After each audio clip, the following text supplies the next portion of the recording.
은퇴를 앞둔 많은 분들이 이렇게 말합니다.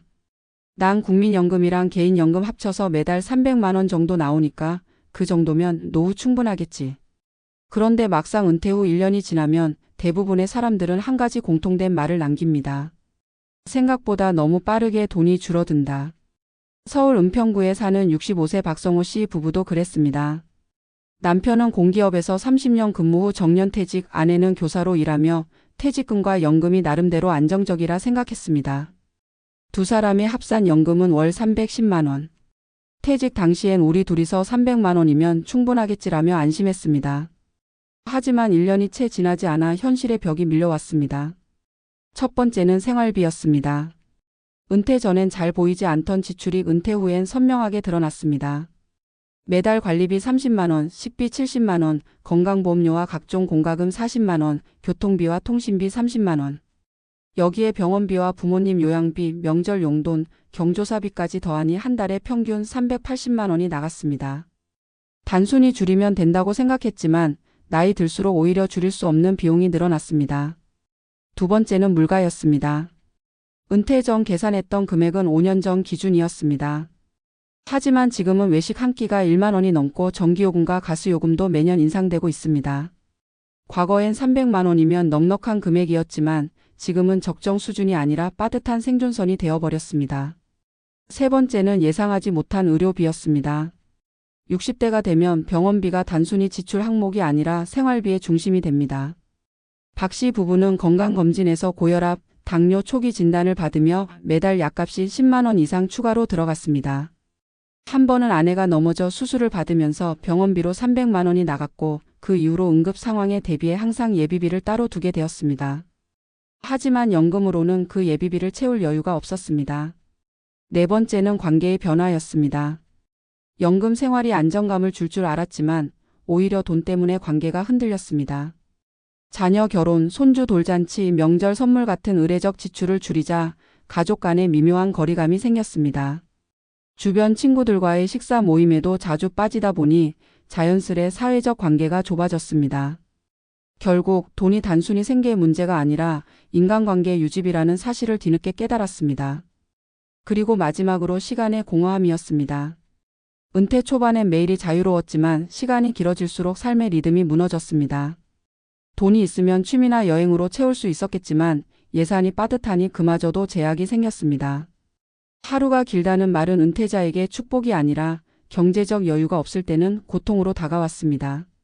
결국 박 씨 부부는 2년 만에 결정을 내렸습니다. 도심의 전세 아파트를 정리하고 외곽의 작은 빌라로 이사했습니다. 생활비를 100만 원 정도 줄이면서 겨우 숨통이 트였지만 이마저도 물가가 오르면 언제 다시 막힐지 불안하다고 합니다. 많은 은퇴자들이 공통적으로 하는 착각이 있습니다. 지금 기준으로 계산한 금액이면 평생 괜찮겠지라는 생각입니다. 하지만 노후의 시간은 길고 변수는 무수히 많습니다. 물가 상승, 건강 문제, 가족관계, 예기치 못한 사고. 이 모든 것은 계산표 바깥에서 현실을 바꿔놓습니다.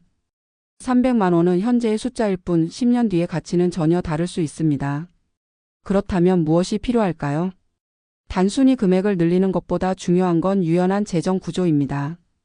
일정한 연금 외에도 상황에 따라 추가 수입을 만들 수 있는 구조를 만들어야 합니다. 임대소득, 배당금, 간단한 프리랜서 일, 취미를 통한 소규모 수입 등 작은 수입원이 있어야 위기 내성이 있는 노후가 됩니다. 또한 의료비와 긴급자금은 반드시 별도로 구분해 두어야 합니다. 생활비와 건강비는 같은 돈이 아니다라는 인식이 필요합니다. 심리적으로도 돈을 쓰는 기준을 바꿔야 합니다. 은퇴 전에 소비 습관을 그대로 유지하면 연금은 금세 바닥납니다. 소득이 줄면 삶의 속도도 조정해야 합니다.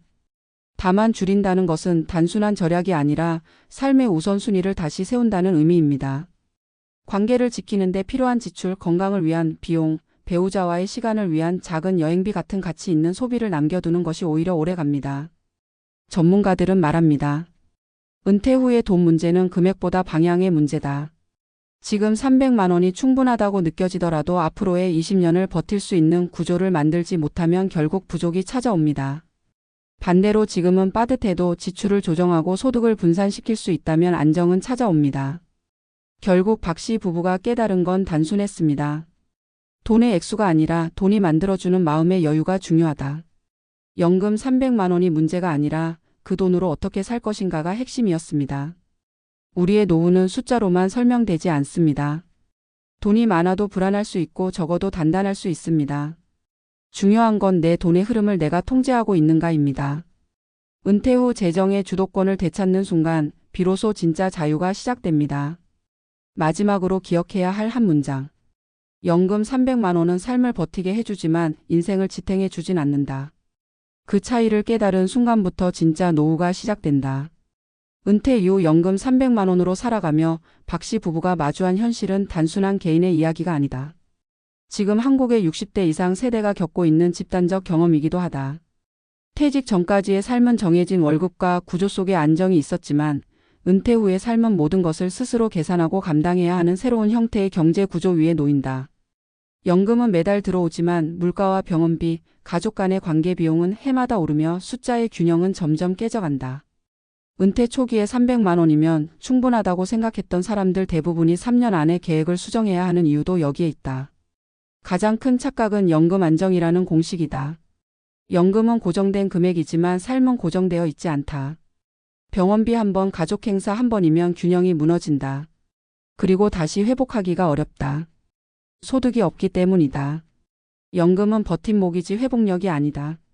즉 충격을 버티는 데는 도움이 되지만 잃은 것을 다시 채워주는 기능은 없다. 그래서 노후 재정의 진짜 힘은 고정된 금액보다 변화에 대응할 수 있는 유연성에서 나온다. 실제 통계를 보면 국민연금 수급자의 평균 수령액은 70만 원대에 불과하고 공적연금과 개인연금을 모두 포함한 은퇴 부부의 월 평균 수입은 280만 원에서 320만 원 정도다.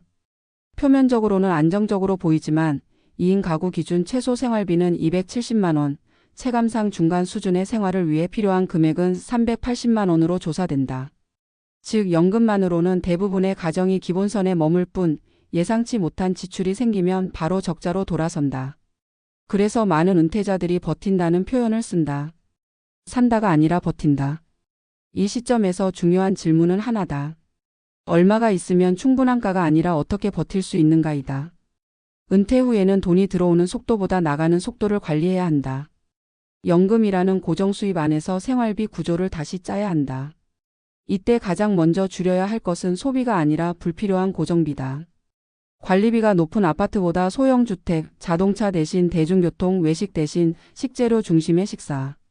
이렇게 생활 구조를 바꾸면 한 달에 30만 원에서 50만 원의 여유가 생긴다. 이 여유가 바로 마음의 안전망이 된다. 또 하나의 축은 소득의 분산이다.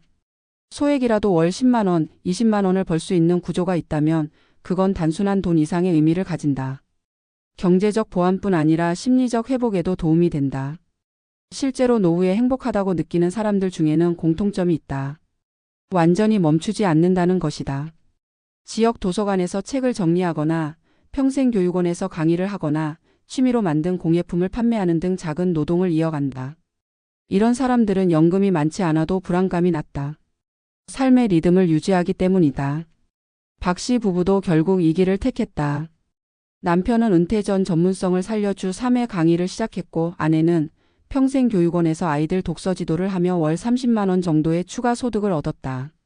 물론 큰 돈은 아니지만 이 돈으로 병원비를 충당할 수 있다는 사실이 마음을 지탱해 준다고 말했다. 연금만으로는 불안했지만 내가 다시 무언가를 벌 수 있다는 감각은 자신감을 회복시켰다. 그렇다고 해서 모든 은퇴자가 일을 해야 한다는 뜻은 아니다. 중요한 건 돈의 방향성이다. 돈이 나를 위해 일하게 할 것인가 아니면 내가 돈을 따라갈 것인가. 퇴직 이후에도 주식, 채권, 배당형 ETF 또는 간단한 임대 수입 등을 통해 자산이 꾸준히 이자를 만들어낸다면 그것은 일하지 않아도 작동하는 또 하나의 연금이 된다. 실제로 최근 은퇴자들 중에는 배당 파이어족처럼 월 50만 원, 100만 원의 배당금으로 심리적 안정감을 유지하는 사례가 늘고 있다. 문제는 금액보다 구조를 만드는 일이다. 이 구조를 만들기 위해서는 은퇴 직전 5년이 결정적이다. 이 시기에는 단순히 돈을 모으는 것이 아니라 돈이 흘러가는 통로를 만드는 작업이 필요하다. 예를 들어 60세에 퇴직을 앞둔 사람이라면 월 30만 원이라도 배당을 받는 구조를 미리 만들거나 취미 기반의 부업 구조를 시험해봐야 한다. 단순히 모으는 단계에서 운용의 단계로 넘어가는 전환점이 바로 이 시기다. 그리고 아무리 강조해도 부족한 것이 건강관리다. 은퇴 후 지출 항목 중 가장 예측 불가능한 것이 바로 병원비다. 국민건강보험공단 자료에 따르면 65세 이상 고령자의 평균 연간 의료비는 1인당 약 300만 원이다.